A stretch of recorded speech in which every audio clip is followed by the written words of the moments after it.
एक बार एक राजा के साम्राज्य पर दूसरे देश के राजा ने आक्रमण कर दिया। दूसरे देश का राजा पहले देश के राजा से 10 गुना ज़्यादा ताकतवर था। पहले देश के राजा के पास कोई ऑप्शन नहीं बचा था। अब उसे दूसरे देश से लड़ाई करनी ही थी, क्योंकि अगर वो दूसरे देश से लड़ाई नहीं करता तो दूसरा देश पहले राजा के देश को तबाह कर देता। पहले देश के राजा ने अपनी सेना को तैयार किया और अपने सैनिकों से कहा, हम पानी के रास्ते से जाएंगे।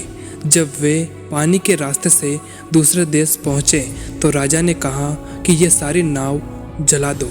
सैनिकों को समझ नहीं आया कि राजा ऐसा क्यों बोल रहे हैं, लेकिन सैनिकों ने राजा की बात मान ली और सारी नावों को जला दिया।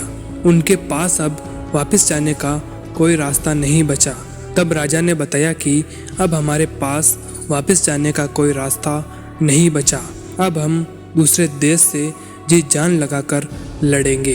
पहले देश की सेना ने बहुत हिम्मत से लड़ाई की और दूसरे देश की विशाल सेना को हरा दिया।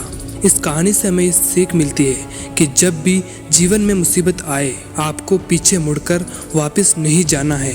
उन सभी रास्तों को जला देना है जो आपको पीछे लेकर जाते हैं। आपको बस आगे जाकर आगे बढ़कर दिखाना है। याद रखना, जब आपके पास पीछे आने का कोई रास्ता ही नहीं होगा तो आपको हर हाल में आगे ही जाना होगा। अगर वो पहले देश का राजा नाव नहीं जलाता तो डर की वजह से वो वापस भी आ सकता था। उसी तरह आप भी अपने जीवन की शुरुआत कीजिए और पीछे आने के सारे रास्तों को जला दीजिए। तभी आप अपने सपनों को सच कर पाएंगे, क्योंकि आगे बढ़ने में ही सफलता है, पीछे आने में नहीं। उम्मीद करता हूँ आपको ये वीडियो ज़रूर पसंद आया होगा। तो मिलते हैं किसी नेक्स्ट वीडियो में।